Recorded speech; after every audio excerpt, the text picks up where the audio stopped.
We're starting. All right. Okay. Hello, everybody. This is Tabitha Dial from Creating Refuge. We have a guest today, Alicia, who's going to guide us a little tour of the stars briefly in a little bit. But we want to give folks a little bit of time to see that we're here and to come on in. If you're already here, please say hi. Let us know where you're tuning in from. And my question as we're waiting for folks, Alicia, is, are you a sunshiny day kind of person, or do you like the rain? I love the sunshine. I live in New York State, so we don't get a lot of that up here. So it's definitely something that we can, we really look forward to. It only happens for a couple months a year, so I'm a sunshiny day kind of girl. Yeah, I can see that. That's very fair. I love the rain, though. I love things to stay green, and for me not to have to water everything in my backyard. That makes sense. Absolutely. Well, welcome everybody who has joined. Today, we're with Alicia, and I'd love for you to please introduce yourself and a creative goal you might have for your own Substack, so we get to know a little bit of you and what you create here. Yeah, hi. So I'm Alicia. I'm creating the Alchemy Room right now. So right now on Substack, I'm building following of people who are interested in learning about astrology in a way that helps them to apply it to their own life and actually align with their cosmic blueprint on a daily basis. So rather than just giving a reading and walking away okay, cool, my Venus is in Aquarius, I quirky things, it's no, how can I use this in my everyday life? So that's kind of where I'm going with my Substack right now. My creative focus is producing the coursework and things like that right now that are going to go into the Alchemy Room so that people can start. And my first course, which should be coming out in the next month or so, to get the basics of how all of this fits together. Outstanding. I was going to say, I think I saw you post something about that specifically, and that you were looking for a certain number of people to help you. Yeah. Polish it up. Yeah. Yeah. I figured, I can always put out the free course first and just, as people are working through it, if anyone wants to work together to provide that feedback, and then in the future, kind of in exchange, ending up getting those courses that will be paid for free in exchange for that. Feedback that can help me to edit and revise and just make it more user-friendly. I think that would be an awesome way to collaborate with followers.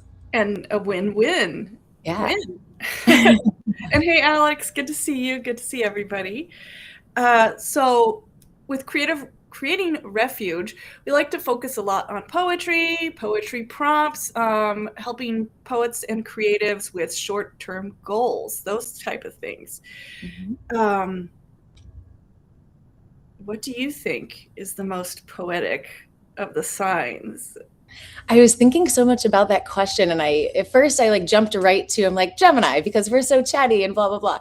And then I'm no, maybe Pisces, because they have that creative, boundless, flowing kind of transmuting ability, right? Of taking that emotional feeling and moving through it. And then I fell into all the other ones, and I realized from my perspective, and maybe this is my Gemini duality perspective, but I can see a way that each one of the signs has a poetic ability. It just might be expressed in a different way. Scorpio, for example, they might not be not poetic. It might just be more deep and mysterious and metaphorical. It may not be so direct and forward. Maybe Sagittarius is very explicit with whatever they're expressing in their poem. I'm seeing Scorpios a short little piece that's means a lot in 10 words instead of being this whole thing. Or Capricorn, maybe they're writing haikus because they like to have the structure and the, so that's. Yeah, it's funny. You could almost see Scorpio.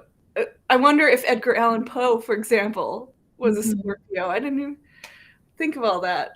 Wonderful. So, yeah. I couldn't land on one, but I there's definitely some that I think would have an easier ability to express it.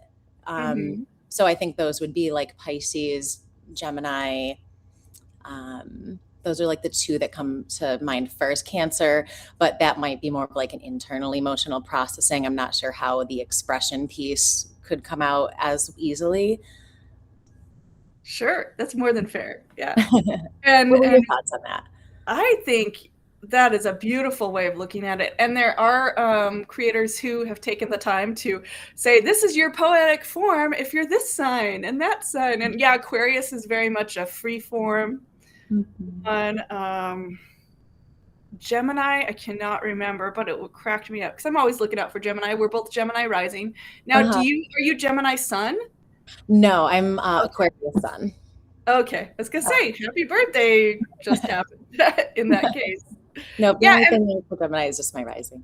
yeah, and as a poet, I feel each of the elements of the zodiac all have their strengths. Like being able to be grounded and detail oriented, like the earth signs, being able to take risks and be fearless, like the fire signs, those water signs we've talked about, you know, the emotional depths. And that would leave what the air signs having the words love and language, and to a certain degree looking for equality, and if you're a Libra especially, trying to balance out the lines.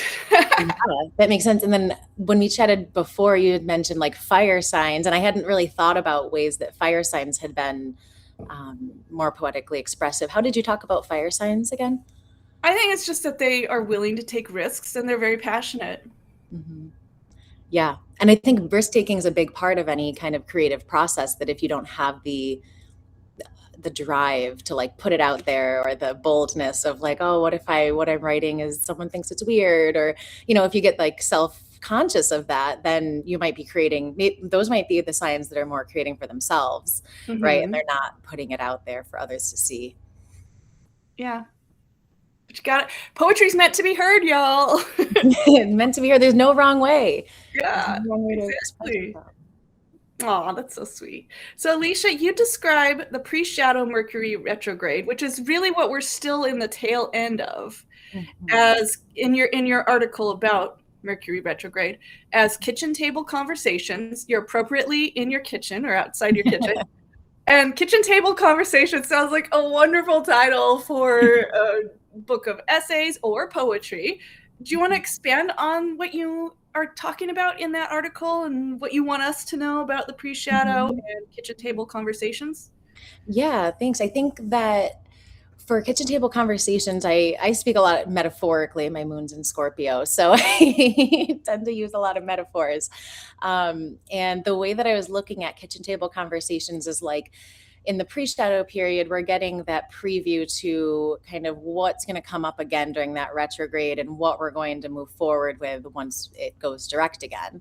So in that pre-shadow period, I'm imagining a family sitting around a dinner table, and it's like a no phones policy. Everyone has to, engage in conversation, and maybe we've got the food on the table, family style, to serve out.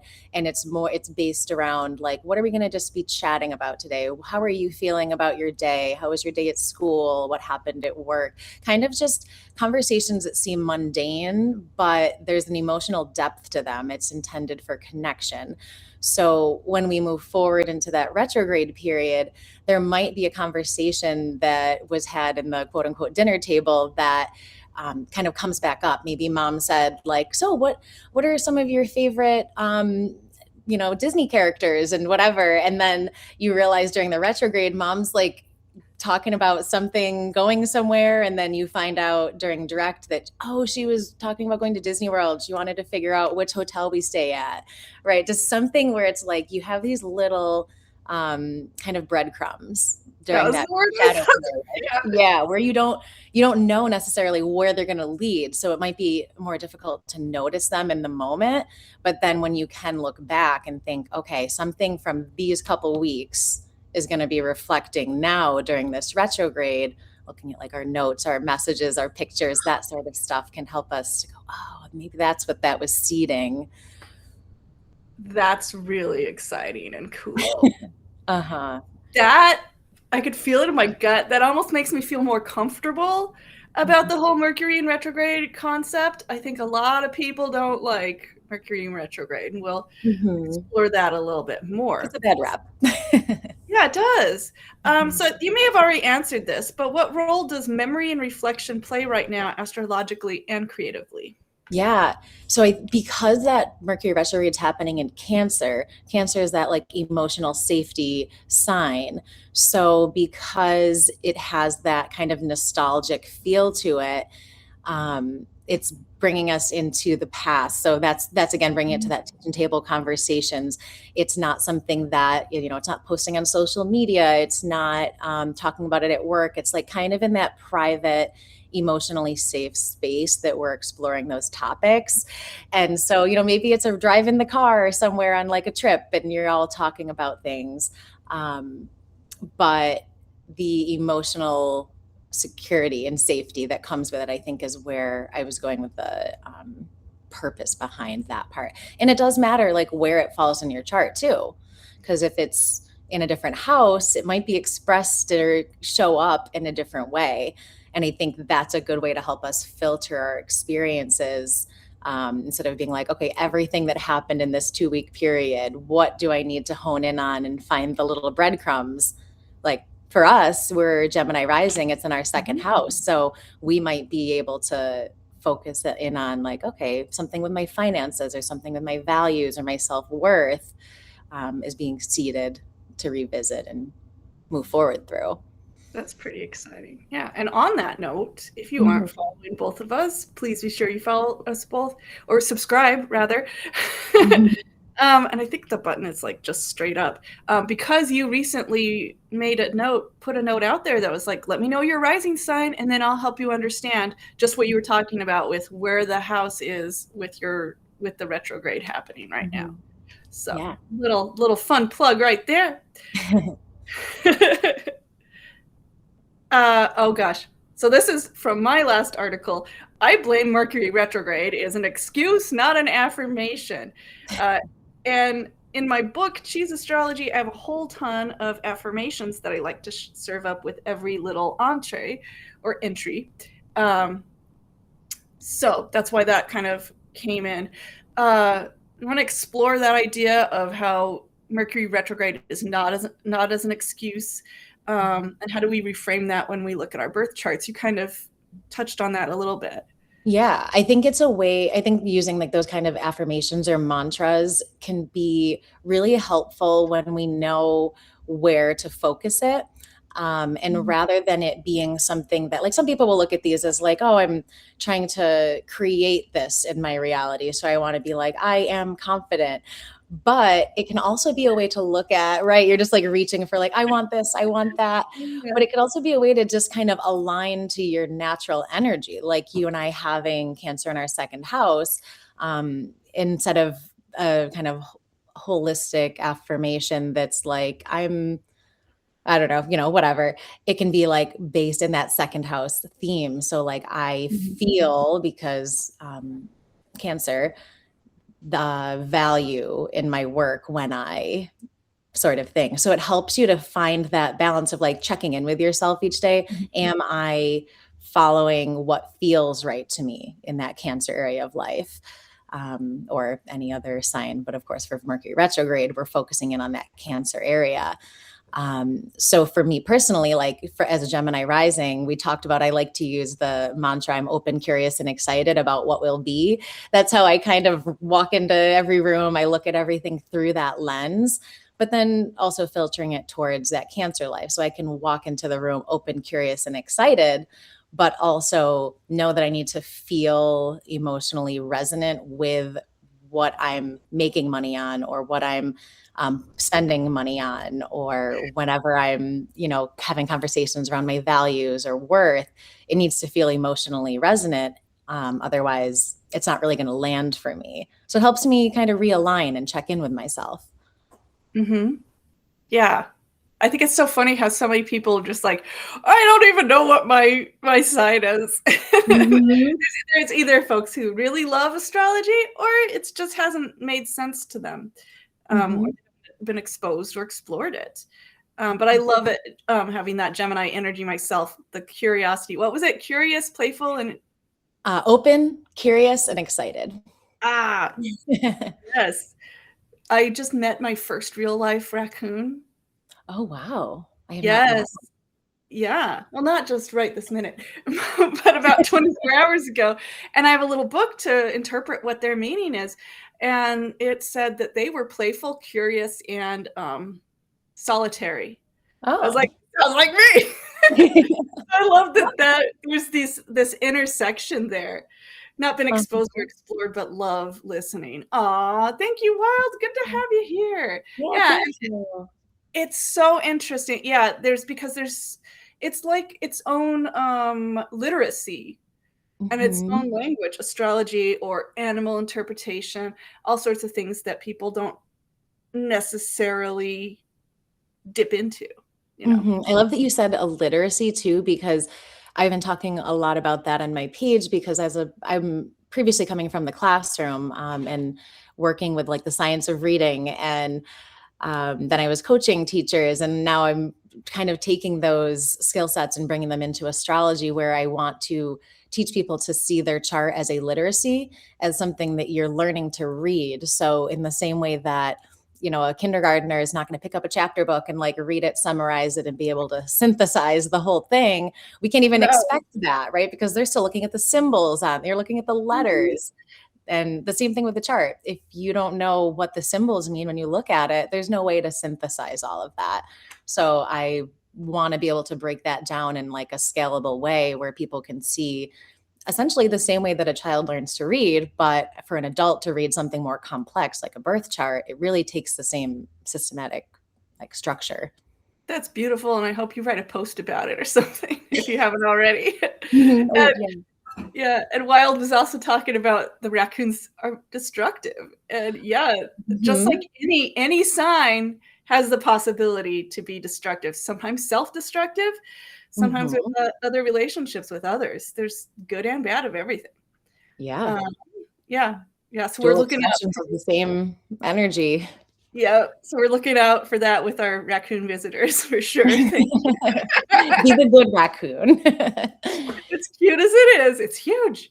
Um, oh, so for Mercury retrograde, I do have a concept of creating affirmations in the book that I've published, and I did share those affirmations in the last article. Have you done a lot of have you found that to be a good match for you, matching people with their affirmations based on their own astrology? Mhm. Yeah, I think that a couple of ways that that falls in is like stelliums, because that's where you're going to have a really large, that's where you have a lot of planets in one area. So you kind of have like a heavy energy in that space. So having affirmations around that stellium or having affirmations around that rising sign, because that's where your kind of perspective is entering into the room in all cases. So I've really looked at them in those two kinds of ways. And when I make posts, sometimes I'll say, like, if you comment your rising sign, I can give you a mantra, or sometimes it'll be right in the article. And they're usually based on your rising, which is interesting. A lot of people don't always know what that is. So it can be a little bit of a challenge. Often people are commenting with rising sign, I mean, with their sun sign, which is also a great Mhm. place to have that. Yeah, Um, but it kind of orients a little differently when we talk about rising. I love that. Wild has no clue at the Well, moment. good. Well, I can give you a quick suggestion. If you go on any of the astrology websites, for example, a lot of people use astroseek.com. It's a kind of complex looking, but if you just throw in your birthday, you do need your birth time to get your rising sign. So as long as you know your birth time, and if you don't, it should be on your birth certificate. Usually is. Time is going to give you that rising sign. Oh, and oh yeah, on that note, I'm a big Beatles fan, and apparently George Harrison, there's a debate about exactly what time he was born because it was during World War II, and they didn't really have nobody was really paying attention to the clocks and things like that. So there's a debate whether or not he's, I believe, Scorpio or Libra rising, Yeah, which that's is interesting. what a different dynamic between those two. Huh. Yeah, because the rising sign changes in the sky every 2.5 hours. So if you've got like kind of a range idea, you can kind of get it somewhat precise, but you're right, it could be right on the end of that time slot. And you're like, am I a 28-degree Scorpio? I mean, Libra, or am I a 2-degree Libra? That really Hmm. could change within every couple of minutes. Yeah. Um, oh, I see Wild said that their only their date is on their certificate. I actually have seen that happen too. If you know what hospital you were born at, you can usually call there and either get that information over the phone, or they may make you pay like $30 to have like a new one sent with that time on it. But there are astrologers who can rectify birth times through a lot of questioning and birth chart reading. That's not something that I specialize in, but I know it's out there. So Interesting. Good to know. So the affirmation I have in the Cheese Astrology book for Mercury Retrograde, there's about 6 of them. I smartly take my time. I am comfortable with the freedom of the unexpected. I retrace my steps. I accept loss. I mindfully watch my words. I almost stopped in the middle of that to kind of laugh at us getting ourselves set up for this very life with the freedom of the unexpected, because it's like so odd. It says you're invited. And I had trouble finding it this time. It just seemed very different from my last live. So yeah. Yeah, I like those. Yeah, especially like the unexpected, because that, especially like Uranus moved into Gemini recently too. So that's giving that kind of more a little bit chaotic, but it doesn't have to be in a bad way, but it's just that unexpectedness of maybe it's for the better, but it still might be an unexpected shift that you have to kind of easily adjust to. Yeah, logic kind of goes out the window with Geminis are very inquisitive, but they're not necessarily gonna, and they're brilliant, but they're not necessarily going to be the most logical, straightforward all the time. And that's, I think, why there's the bad rap with Gemini energy as well. Yeah, I agree. It's hard that a lot of people have that bad rep for Geminis. I'm like, we just want to see everyone's perspective. We just want to know all the details. We're not gossiping. Well, some of us want the tea, right? Nobody's perfect. I know you had an experience of a tangible affirmation that you found, and thank you, Wild, for this being your first live that you've found pop up. Yay! So for you, Alicia, you had something that was an affirmation that you told me about that like popped up to you and appeared for you. What was that like for you? So it was actually that open, curious, and excited one. I didn't create it myself. I had gone to like a crystal shop type of place. I was buying like incense and different little things. And at the checkout counter, she had oracle cards that were just kind of spread. And at the time, I actually hadn't bought any. I had never used them. I didn't really know what they were, but they were just all spread face down. And she's like, do you want to pick one? And I'm like picking them up and looking at them. And she's like, no, that's not how that works. You just pick one. And then whatever it says is kind of like your mantra. And I'm like, okay. So then I picked one and it said, I'm open, curious, and excited for what will be, or something along those lines. And I was like, oh, wow, that's kind of cool. Like, curious, Gemini; open, Gemini; excited, Gemini. I'm like, that's like a really good mantra for me personally. And then it made me think more about how other rising signs can have their own mantras too. But that's where that idea came from for me. Love when the universe just drops those little hints for you. I wonder if Mercury was in retrograde at the time, and I just didn't know yet where that was going. It just wasn't on your radar. I love too that open and Aquarius for your sun. You know, there's the air signs have a lot of good overlap too. Yeah, that's beautiful. And it's funny that because you hadn't told me that you were just kind of like a toddler almost. And that is the Gemini energy. If you look at the zodiac wheel and you say, okay, Aries is like the little baby. And then you get to the third sign is like the little toddler trying to grab everything and understand things, even stick them in their mouths, because Geminis are so verbal and fascinated with talking and learning new languages. Makes a lot of sense that you were just like, okay. And you're like, no. Nope, don't touch, right? It's like hitting the hand of the toddler, like, nope. And how perfect that those were the words that when you were like, okay, and you let yourself focus on the exercise itself, those words came for you anyway. Yeah, it's crazy how it just comes to you like that. And Wild just left us a really nice compliment. Just loving your positive energy here. Thank Oh, you. It's the double Gemini. We're both the Gemini rising. We can't help but be curious and excited. yes. Well, and Wild's been a supporter for a while, and it's very nice to see Oh, again. Yeah. We were gonna do some work on some affirmations. We could do that with our chat here. mm-hmm. Um, so I was thinking of as a way to prepare ourselves for Mercury in retrograde. So some of what would you say are key things to look out for in Mercury retrograde time? Yeah, so it starts, was it the 29th, right? Was that the Right. date? Yeah.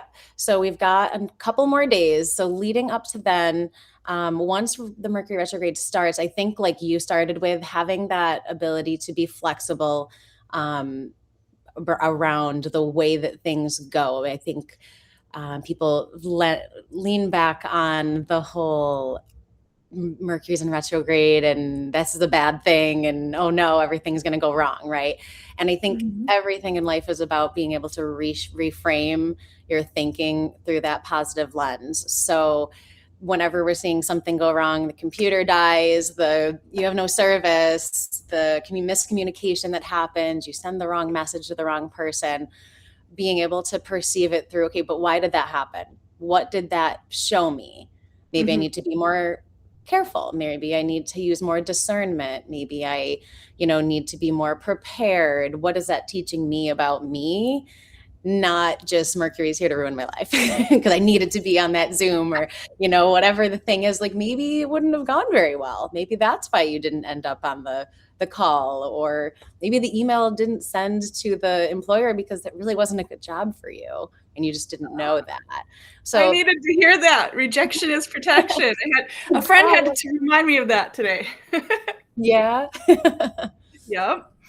Mhm. Outstanding. Yeah. So you were talking about reframing, Mhm. um, being more discerning, possibly, Mhm. and all the flexibility, and Yeah. maybe a little bit of extra patience at this time. Because when we think about Mercury is home in Gemini. So when we talk about that Gemini energy, just for like context for those listening, that Mercury and Gemini kind of they work together. That's the sign that Mercury likes to live in. So all of the Gemini energy we talk about is what Mercury wants to be expressing. But right now, being in Cancer, it has a little bit of it's not at home, it's not uncomfortable, but it's not at home. So it's not as easily expressive. It might start kind of internalizing those feelings a little bit more than it's used to Mhm. being able to easily just express whatever it wants to say. I So love being that. like gentle with yourself, knowing that this is a time where you might have a lot going on in your head. You might be able to like think of all these things, but getting it out in a way that makes sense to other people might not be the time for that piece to happen. It might be more for yourself to reflect and understand whatever Mhm. this is trying to teach you. Yeah. And if you want a breakdown of from now till mid-August, I think, Mm-hmm. your article just really was super thorough of what you can expect as far as your creative energies, and are they going to be flowing? Are they not? And this is why. And it's really cool to see all of that information. And thank you. Yeah. So do we still think Gemini, Pisces are poetic?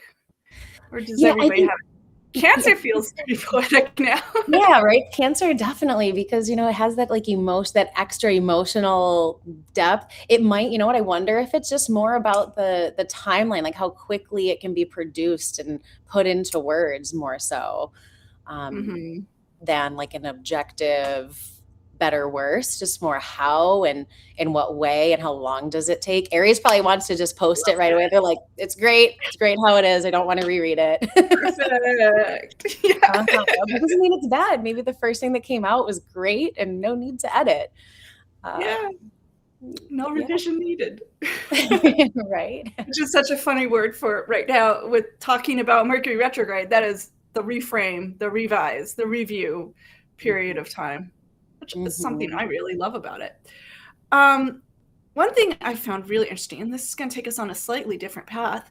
I'm going to read from your article. You said the South Node in Leo marks the release of work built around visibility, the kinds of pieces written to impress specific people.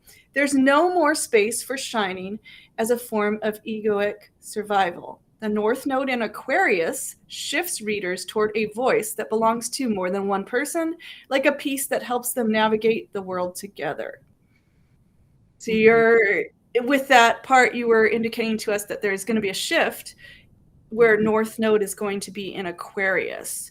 How encouraging is that for people who want to collaborate or people who maybe didn't want to be so much in the spotlight?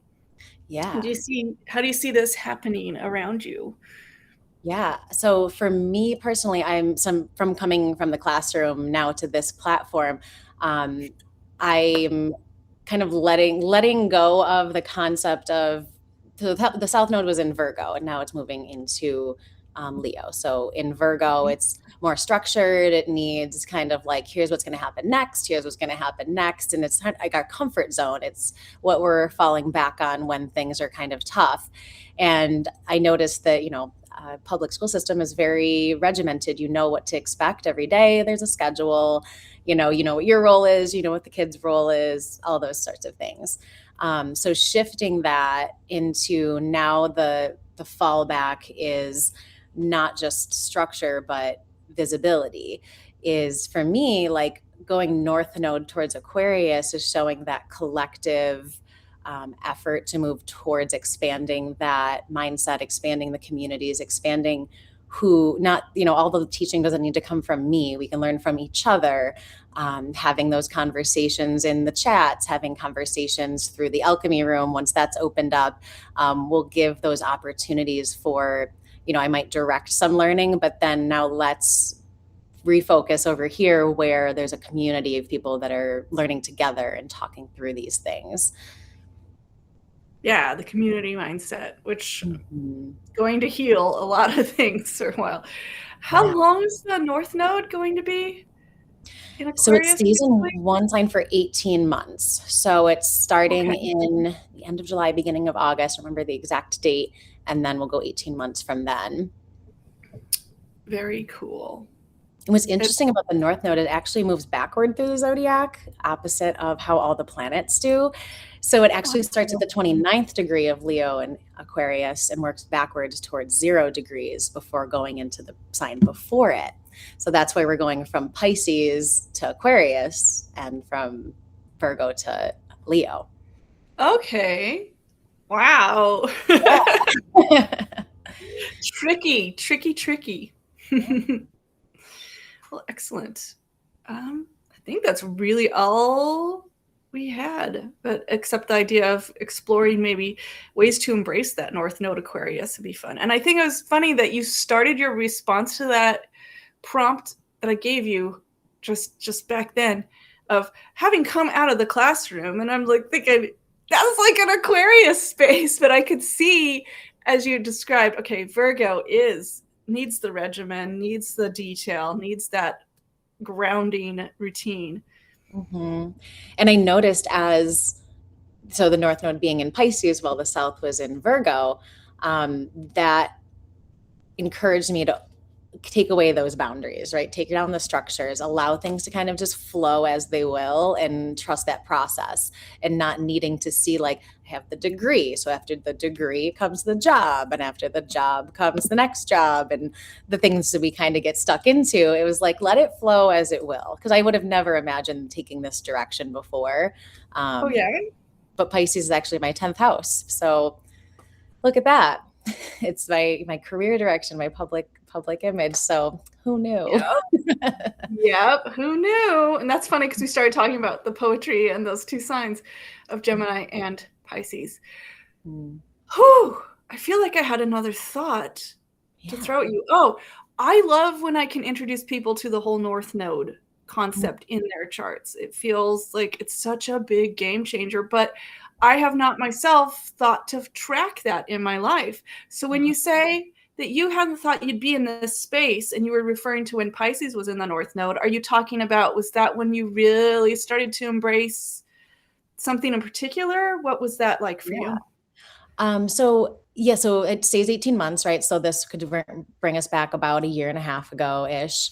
And at that point, I also was going through my Saturn return in Pisces, and Saturn is conjunct Mercury for me, which is my chart ruler. So I had a lot of wanting to communicate about things and wanting to share and wanting to talk, but about something structured, Saturn, right? And in my 10th house, career related and breaking down those boundaries, Pisces. So it evolved from over those 18 months of the North Node being there. So we're collectively moving towards having more boundless ideas and creativity. While at the same time, Saturn was reaching its return for me. So it's like, okay, what are we doing with the career now, Alicia? What are we doing with that? Because, back when you were born, sure, you took this one specific path for the last 30 something years, but you were taking a first step back then.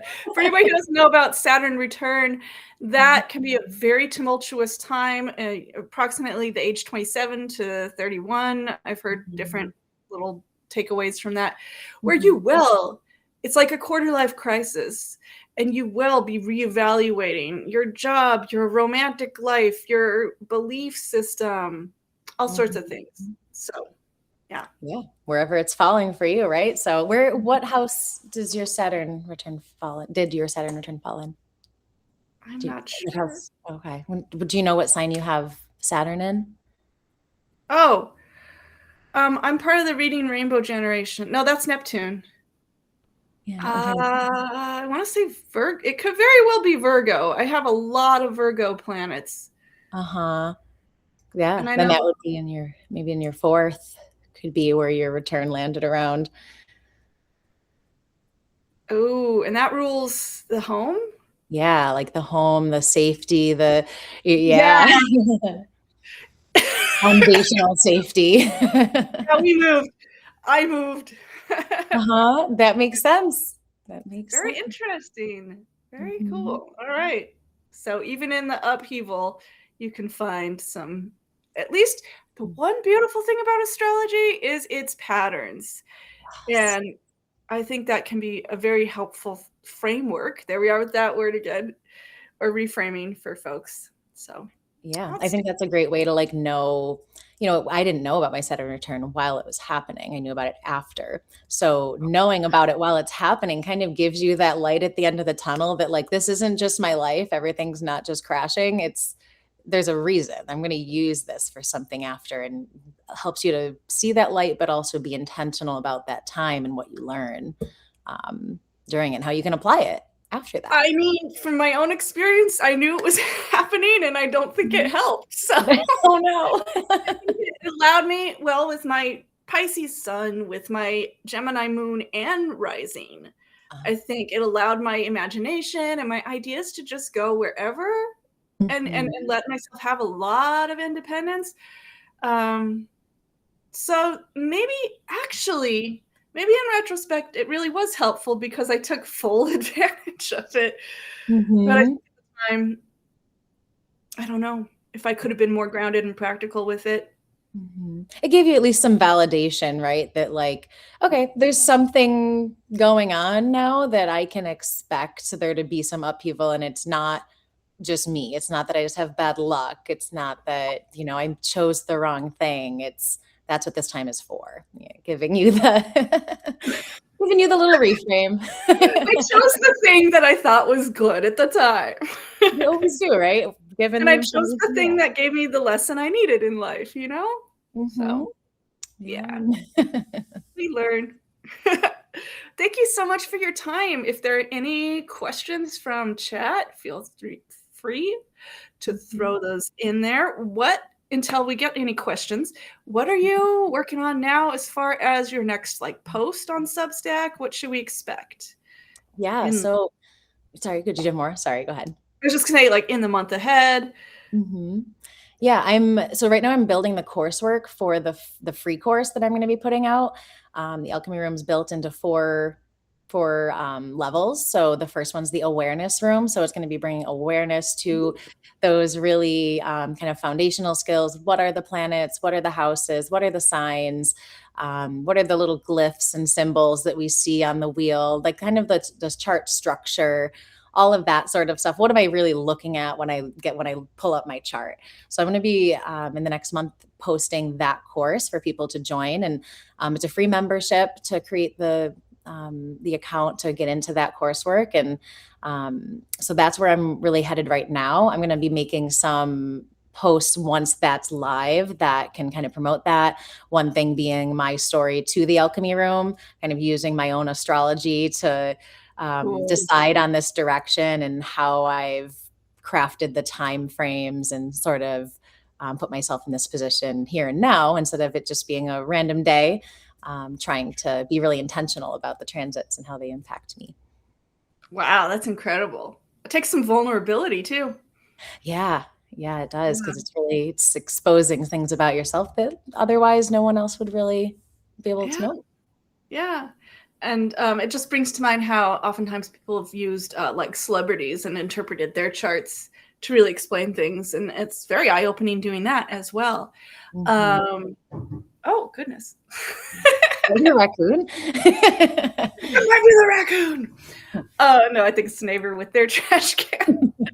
My next article is going to look at poetry prompts. It was funny because, I care so much about poetry, but I debated, do we need another, here's poetry prompts for the month of blah, blah, blah. And I asked in my sub chat, one of the suggestions was to also include a revision idea. So how perfect is that to introduce that during Mercury in retrograde? So yeah, my own Substack will take a little pause from the astrology, and I don't know, maybe once a month we will do an astrology or affirmation focused kind of article. And maybe we'll see Alicia doing a collaboration over the summer, over the fall, who knows? Yeah. I'm so excited about your class, and congratulations to you on all the hard work that's going into that. Yeah, thank you so much. Yeah, if anyone, if you subscribe, the information will be right in my subscriber chat first. That's going to be first released before I put it out like publicly. So anyone who's interested in doing that and learning about their chart, that will be the place to grab the info first. Sounds very good. All right. Thank you. Anything else you wanted to add before we say goodbye? No, I don't think so. This has been great. I really appreciate the opportunity to chat with you and pick your brain on some of these topics, hear your insights, and just be able to be here live with you. This is my first live, so thank you for breaking me out of my shell. And thank you for being our first astrologer guest.